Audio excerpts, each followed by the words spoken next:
पाकिस्तान और अफगानिस्तान के बीच सीमा विवाद अपने चरम पर जा पहुंचा है। इस बीच तालिबान के विदेश मंत्री मुत्ताकी भारत आ रहे हैं।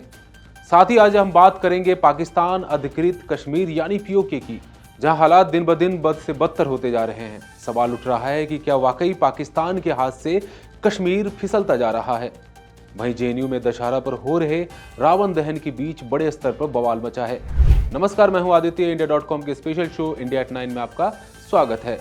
आइए चलते हैं पहली बड़ी खबर पर। अफगानिस्तान के पूर्वी कुनार प्रांत में तालिबान और पाकिस्तानी सेना के बीच सीमा पर भीषण झड़प की खबरें सामने आ रही हैं। स्थानीय सूत्रों के अनुसार नाराई जिले के डोकलाम क्षेत्र में ये झड़प सुबह 7 बजे के आसपास स्टार्ट हुई थी। इसके बाद ये झड़प लगातार कुछ समय के निरंतर जारी है। अफगानिस्तानी मीडिया एएमयू टीवी की रिपोर्ट के अनुसार पाकिस्तानी फौज की ओर से तालिबानी क्षेत्रों में बमबारी की गई है। इस हमले को लेकर पाकिस्तान की ओर से कहा गया है कि इलाके में तहरीके तालिबान पाकिस्तान के सदस्य मौजूद हैं। हालांकि फिलहाल किसी के हताहत या नुकसान की सूचना नहीं आई है और तालिबान की ओर से कोई बयान भी नहीं सामने आया है। अफगान मीडिया रिपोर्ट्स के मुताबिक यह घटना उस वक्त हुई है जब सीमा पर पिछले कुछ महीनों से तनाव बढ़ा हुआ है। दोनों पक्षों ने एक दूसरे पर आतंकवादियों को शरण देने का इल्जाम लगाया है। पाकिस्तान ने तालिबान से टीटीपी के ठिकानों पर कार्रवाई करने की मांग की है। वहीं तालिबान ने पाकिस्तान पर सीमा पार से गोलाबारी करने का आरोप लगाया है। इस वजह से सीमा पर काफी तनावपूर्ण हालात हैं। मीडिया की रिपोर्ट के अनुसार यूएन की निगरानी टीम ने बताया है कि तालिबान के इलाके में टीटीपी के करीब 6000 लड़ाके मौजूद हैं। हालांकि अफगान तालिबान पाकिस्तान के इन आरोपों को झुटलाता है। पाकिस्तान और तालिबान के बीच इस तनाव के बीच भारत का रुख बेहद अहम हो जाता है। इस बीच अफगानिस्तान के विदेश मंत्री आमिर खान मुत्ताकी भारत की यात्रा करने वाले हैं। 9 से 16 अक्टूबर तक मुत्ताकी भारत की यात्रा पर आने वाले हैं। इस यात्रा को दोनों देशों के बीच वर्किंग रिलेशनशिप मजबूत करने का रास्ता माना जा रहा है। पाकिस्तान को डर है कि इस संघर्ष में अगर अफगानिस्तान को भारत का साथ मिल गया तो उसके लिए बेहद खतरनाक हो सकता है, क्योंकि पाकिस्तान के खैबर पख्तूनख्वा पर अफगानिस्तान बहुत पहले से अपना दावा जताता आ रहा है। अब चलते हैं दूसरी बड़ी खबर पर। पीओके में इन दिनों हाहाकार मचा हुआ है। जनता सड़कों पर है। पाकिस्तान सरकार के खिलाफ गुस्सा साफ दिखाई दे रहा है। महंगाई, बेरोजगारी और बुनियादी सुविधाओं की कमी ने लोगों का जीना मुश्किल कर दिया है। बिजली पानी तक को लेकर लोग प्रदर्शन कर रहे हैं। कई इलाकों में पुलिस और सुरक्षा बलों के बीच में झड़पें देखी गई हैं। हालात इतने बेकाबू हो गए हैं कि पाकिस्तानी सरकार को इंटरनेट तक बंद करना पड़ा है। दरअसल पाकिस्तान ने पीओके को हमेशा अपना असेट दिखाया है, लेकिन वहां के लोग आज खुद को दोहरी मार झेलते हुए नजर आ रहे हैं। एक तरफ पाकिस्तानी सेना और हुकूमत का दबाव, दूसरी ओर आम दिनों की परेशानियां उनके सामने नजर आती हैं। जनता अब सवाल पूछ रही है कि अगर कश्मीर पाकिस्तान का हिस्सा है तो फिर यहाँ विकास क्यों नहीं है? अस्पताल क्यों खस्ता हाल हैं?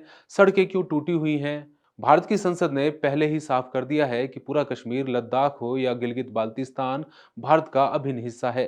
अब पीओके से उठ रही आवाजें इस सोच को और भी ज्यादा बल देती हैं। स्थानीय लोग खुलेआम कह रहे हैं कि उन्हें पाकिस्तान नहीं चाहिए। याद कीजिए, जब अनुच्छेद 370 हटाया गया था तो पाकिस्तान ने इसे दुनिया भर में मुद्दा बनाने की कोशिश की थी, लेकिन अब उसके अपने कब्जे वाले हिस्से के लोग विद्रोह कर रहे हैं। सवाल यही है कि क्या पाकिस्तान का पीओके पर कंट्रोल ढीला पड़ रहा है? विशेषज्ञों का कहना है कि पाकिस्तान की डमाडोल अर्थव्यवस्था और राजनीतिक अस्थिरता का सीधा असर पीओके पर पड़ रहा है। वहां की जनता अब चुप रहने को तैयार नहीं है, और अगर ये आंदोलन और फैलता है तो पाकिस्तान की मुश्किलें और बढ़ सकती हैं। अब चलते हैं तीसरी बड़ी खबर पर। जेएनयू में दशहरा पर हो रहे रावण दहन के बीच खूब बवाल मचा हुआ है। इस दौरान एबीपी और वामपंथी छात्र समूह आपस में भिड़ गए हैं। दोनों गुटों की ओर से जमकर जूते चप्पल चले हैं। ये विवाद तब शुरू हुआ था जब जेएनयू में जलाए जा रहे रावण के पुतले में उमर खालिद और शर्जिल इमाम समेत कई लोगों की तस्वीरें लगी थी। ये देखकर वामपंथी छात्र भड़क गए। इसके बाद जेएनयू में हंगामा मच गया था। हालांकि हंगामे का आधिकारिक वजह अभी तक सामने नहीं आई है। एबीपी का आरोप है कि लेफ्ट छात्रों ने रावण दहन के दौरान जूते चप्पल फेंके और विसर्जन के कार्यक्रम को रोकने की कोशिश की।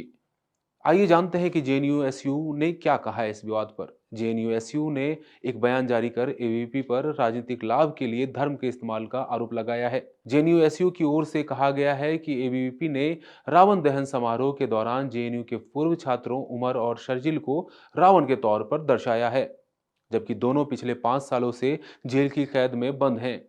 अभी भी मुकदमे का सामना कर रहे हैं। जेएनयू-एसयू ने सवाल उठाया कि जब मामला अदालत में लंबित है, तो एबीवीपी के कार्यकर्ता सार्वजनिक रूप से उमर और शर्जिल को कैसे दोषी ठहरा सकते हैं। आपको बताते चलें कि इस समय जेएनयू-एसयू में सभी प्रमुख पदों पर लेफ्ट छात्र संघ काबिज है। एबीवीपी ने क्या कहा? वहीं एबीवीपी की ओर से आरोप लगाया गया है कि वामपंथी छात्रों ने मूर्ति विसर्जन के दौरान हिंसक हमले किए थे। साथ ही कहा गया है कि दुर्गा विसर्जन जैसे पवित्र अनुष्ठान के दौरान पथराव और हमले किए गए। उन्होंने इसे शर्मनाक बताया है। साथ ही उन्होंने प्रशासन से सख्त कार्रवाई की मांग की है। उनकी ओर से आगे कहा गया है कि ये महज एक धार्मिक आयोजन पर हमला नहीं है, बल्कि विश्वविद्यालय की उत्सव परंपराओं और छात्रों की आस्था पर भी हमला है। अब देखने वाली बात यह है कि पुलिस की जांच में इसको लेकर क्या निकलकर सामने आता है। फिलहाल तो इस मुद्दे को लेकर बवाल छाया हुआ है, साथ ही मीडिया में सुर्खियां बनी हुई हैं। तो आज के इंडिया एट 9 में ये थी 3 बड़ी खबरें। ऐसी खबरों के लिए इंडिया.com के साथ बने रहिए। शुक्रिया।